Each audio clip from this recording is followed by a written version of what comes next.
Hello. Today's poem we're considering is Ozymandias by Percy Bysshe Shelley.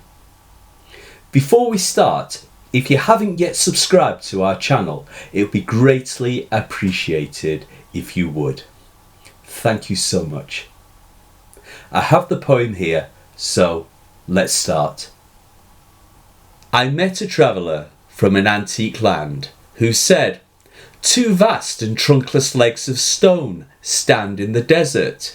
Near them, on the sand, half sunk, a shattered visage lies, whose frown and wrinkled lip and sneer of cold command tell that its sculptor well those passions read which yet survive, stamped on these lifeless things, the hand that mocked them and the heart that fed. And on the pedestal these words appear: My name is Ozymandias, King of Kings. Look on my works, ye mighty, and despair. Nothing beside remains. Round the decay of that colossal wreck, boundless and bare, the lone and level sands stretch far away." Shelley wrote Ozymandias in 1817 as part of a bet with a friend. Ozymandias is the alternative name for the mighty pharaoh Ramesses II, who was the ruler not only of Egypt but many lands he had conquered. There's plenty in this poem to unpack, so let's start. In Ozymandias, Shelley describes the pharaoh's crumbling statue to reflect on the transience, short-lived nature of political power and praise art's power to preserve the past. And as we'll see later, although the poem is a sonnet, it breaks many of the sonnet traditions, revealing Shelley's determination to challenge political and poetical conventions. In line 1, antique means extremely old. The traveller comes from an ancient land. He reports about a statue he saw in the desert. Writing in the first person, I, makes the story intimate, as though we have gathered around a storyteller who relates the tale. In line 2, we learn the pharaoh statue lies shattered across the ground. Trunkless means the statue has lost its body section. Only its legs are left. Vast legs stress the statue's large proportions and implies the pharaoh who commanded its building was powerful. The opening scene is surreal, bizarre, two legs sticking out of the desert sand. It makes us want to read on and discover more about this curious sight. Enjambment, run-on lines throughout the poem, creates the impression of somebody excitedly telling the story. For example, near them, on the sand, half sunk a shattered visage lies, whose frown and wrinkled lip and sneer of cold command tell that its sculptor well those passions read. On line 3, a caesura, a break in the poem shown by ellipsis, the 3 dots, creates suspense. It separates the poem's start from the poem's body, in the same way that the statue's legs have been cut off from its body. The storyteller is being dramatic and playful. In fact, the poem's structure enhances its meaning and its words. For example, in line 12, the caesura stresses how the pharaoh's power ended and his mighty empire died. Listen out for the natural break. Nothing beside remains. Round the decay. In line 4, we are told the statue's head lies half buried in the sand. Visage means face. To command the building of a statue of oneself, especially one on such a grand scale, suggests that this pharaoh was vain. In lines 4 and 5, we hear about the pharaoh's arrogance and cold manner, his cold command. The statue's face sneers and frowns, which implies he was constantly bad-tempered. It could also imply the statue's face is cracked and has formed a frown. We hear his lip is wrinkled, an expression we associate with a scornful look. But wrinkled is also a word we associate with aging.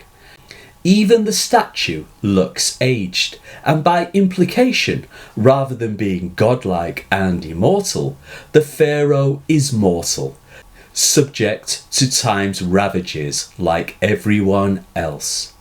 This description creates an ironic, comical tone. We can imagine that the statue, on realising this hard truth, produced this frown. Sibilance, the repetition of the S sound, dominates line 4. Half sunk a shattered visage lies, suggesting a hissing, like the sound of something slowly sinking under the sand. Meanwhile, alliteration, the repetition of the hard C in cold command on line 5, creates an aggressive mood, suggesting Ozymandias' iron rule and cruelty. In lines 6 to 8, the poem's focus shifts from the statue to its sculptor. According to the traveller, the statue's realistic features reveal the sculptor did not simply portray Ozymandias' physical characteristics, but skillfully captured his passions, his moods, his personality. The traveller implies the sculptor possessed a deeper understanding of Ozymandias. This understanding allowed him, or her, to represent more than the surface of things, but show us the pharaoh's heart, his inner thoughts and feelings.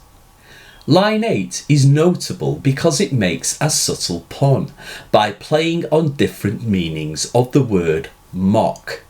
Mock can refer to creating a design or copy, as in the sentence, the designer mocked up a front page for the website. Mock can also mean to make fun of. And in this poem, Shelley mocks not only the pharaoh in his arrogance, but also humankind's arrogance.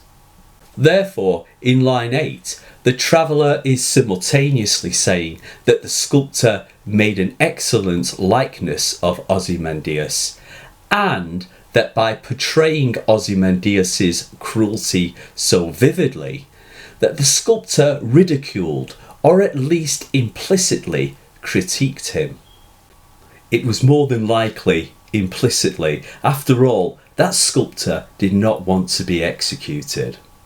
The heart that fed is ambiguous. It is hard to figure who the heart belongs to.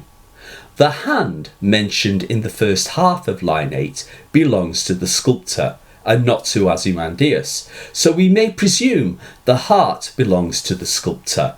The heart, emotion, drives the sculptor's artistic skill to capture the pharaoh's personality.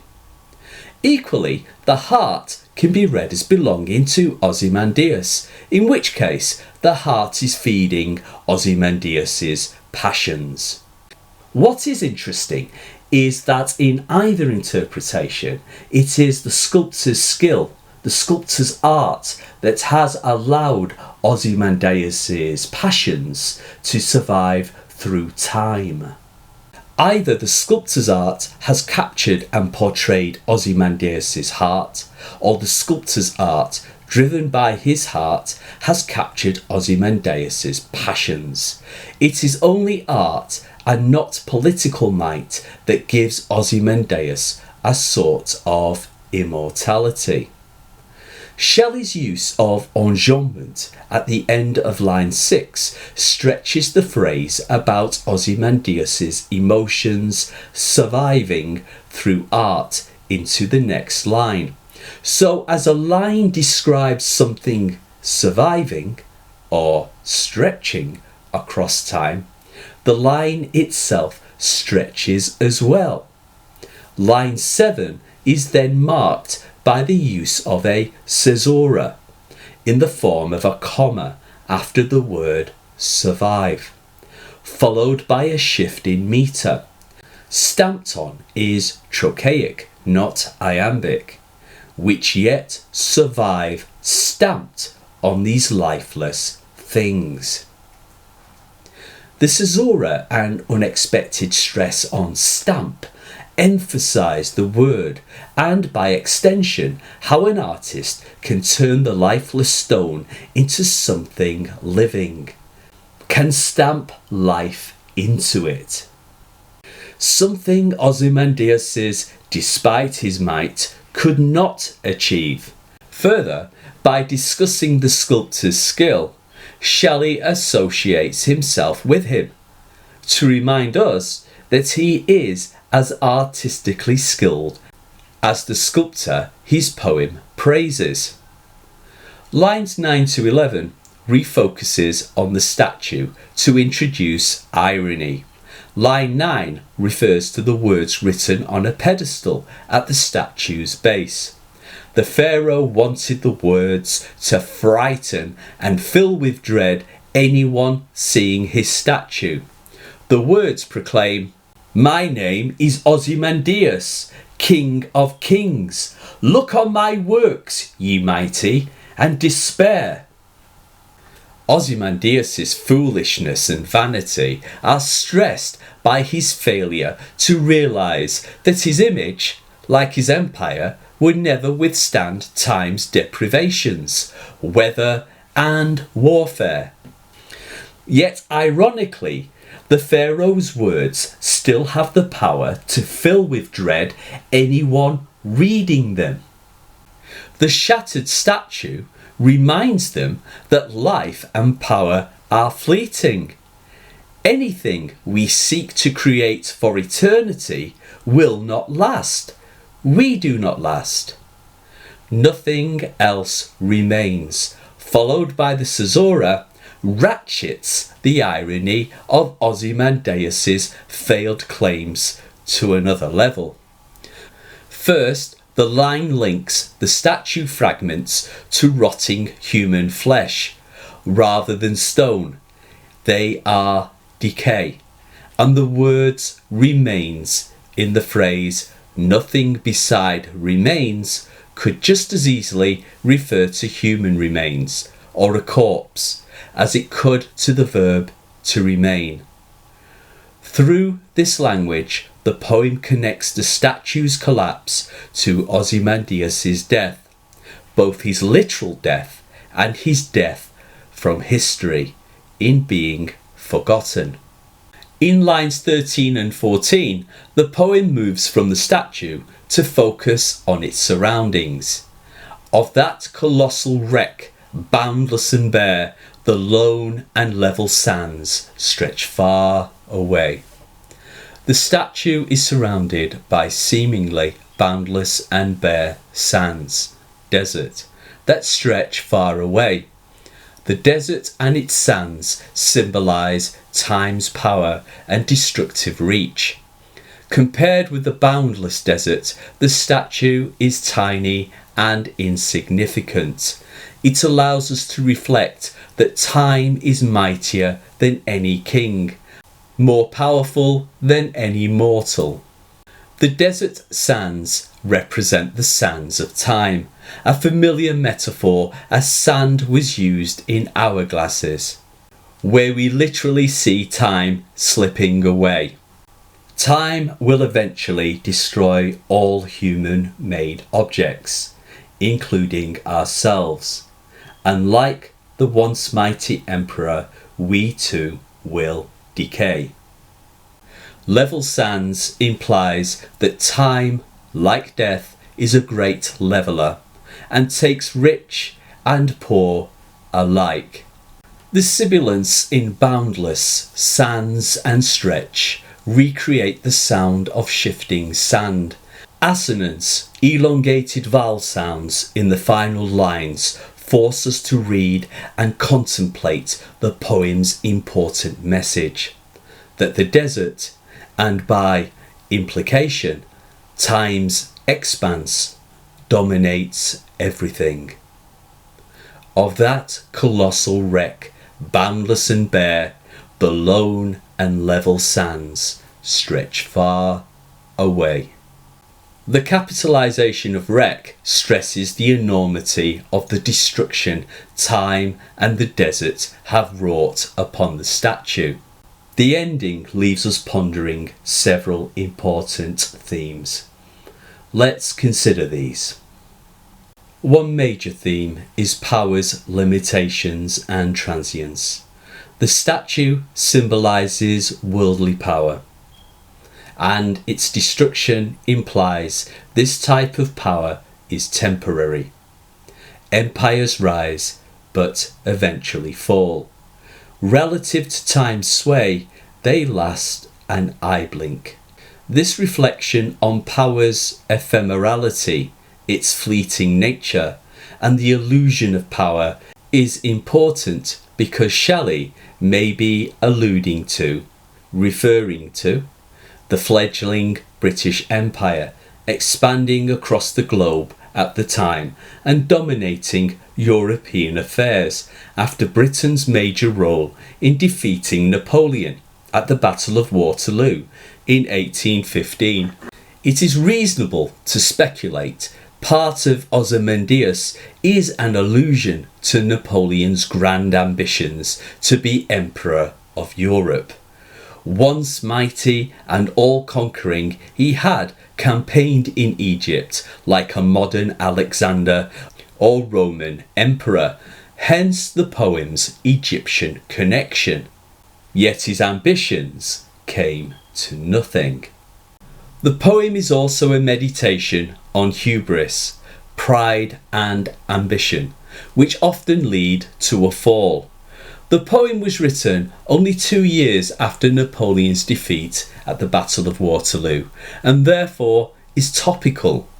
It remains topical, with the world little changed since then, as competing global powers seek to empire build or halt their declining power. Linked thematically is life's transience. The poem is ego-busting in reminding us of life's impermanence.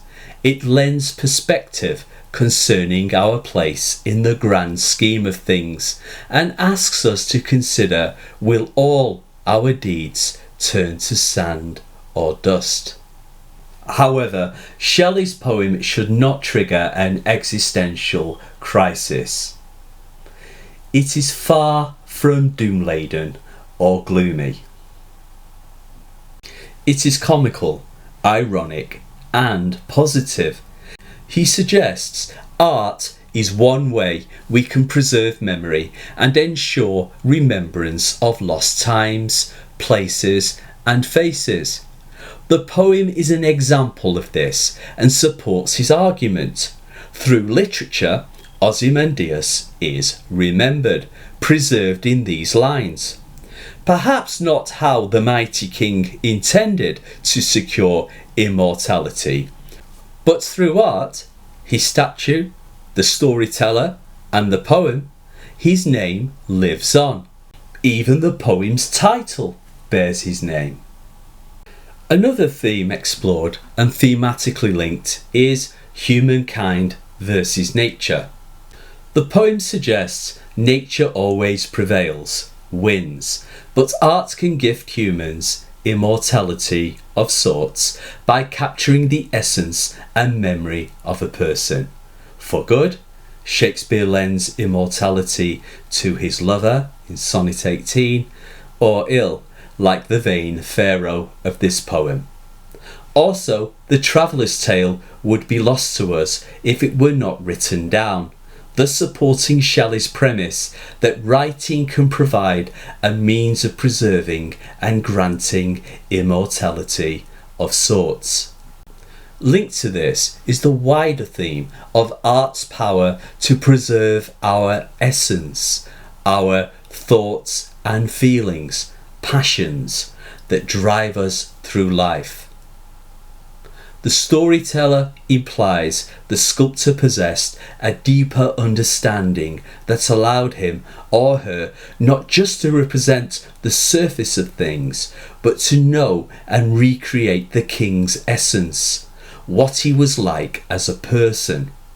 Shelley presents three art types in the poem: the written word, the poem, the spoken word, symbolised by the storyteller, and crafted art, represented by the sculpture and the sculptor.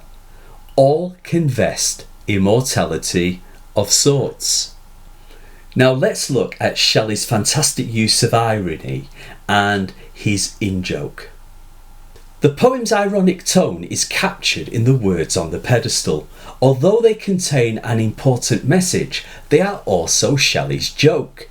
The proclamation, "Look on my works, ye mighty, and despair," is aimed at his friend, the poet Horace Smith. The poem resulted from a friendly wager, a bet, with Smith, who also wrote a sonnet on the same topic with the same title, Ozymandias. "Look on my works and despair" is a sly dig at his friend. And what of his friend's poem? Not many have read it. That poem, like the Pharaoh's statue, has sunk into time's oblivion. In contrast, Shelley's poem immortalises Shelley in the same way the statue's remains remind us of its skilled sculptor.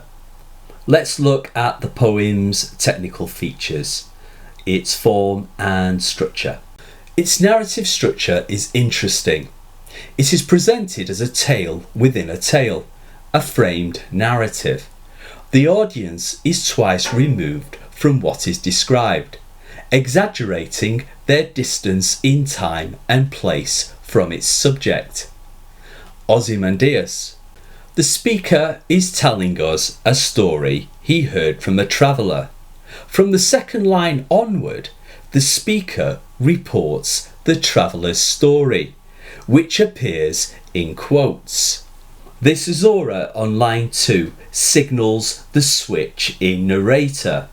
Choosing the sonic form lends formality and stresses the important themes the poem explores. Sonnets are typically written in iambic pentameter, and most of the lines are written this way, but there are also irregularities in the meter. For example, "too vast" is a spondee in which both syllables are stressed, rather than the unstressed, stressed pattern of an iamb. The double stress on "too vast" emphasises the immense size of the legs. In addition, the meter of the third line looks like this: "Stand in the desert, near them on the sand."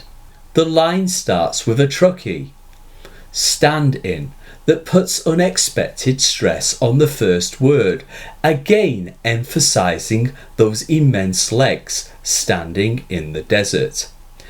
Then it has a standard iamb with the unstressed "the," followed by the stressed first syllable of desert. And then, while the next foot is also an iamb, it splits the foot in half with the ellipsis. The foot, in other words, is broken in two, just as the legs are, just two separate things, no longer connected to the rest of the statue's body. Also note that the rhyme scheme in these two lines, 2 and 3, breaks from the sonnet tradition.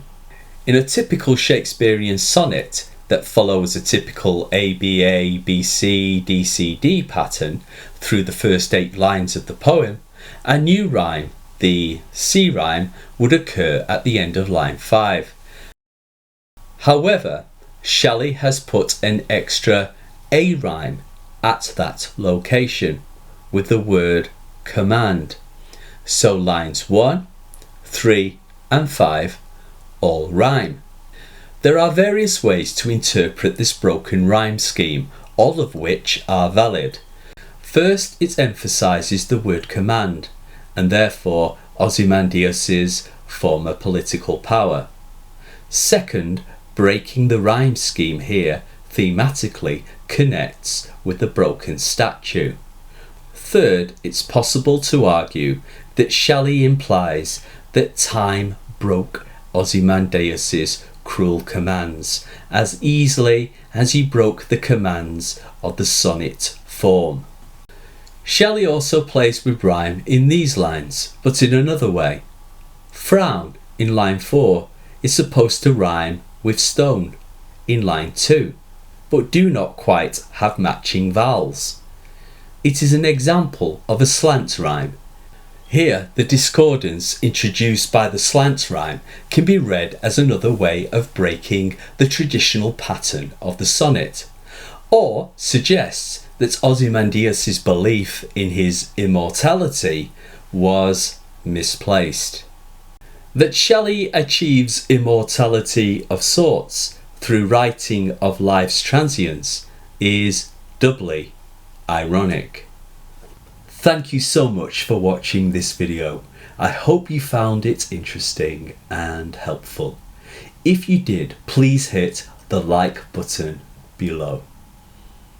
Also, check out our other videos on writing and textual analysis.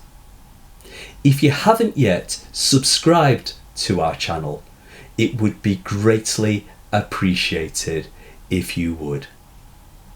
Thank you so much. Until next time, write well.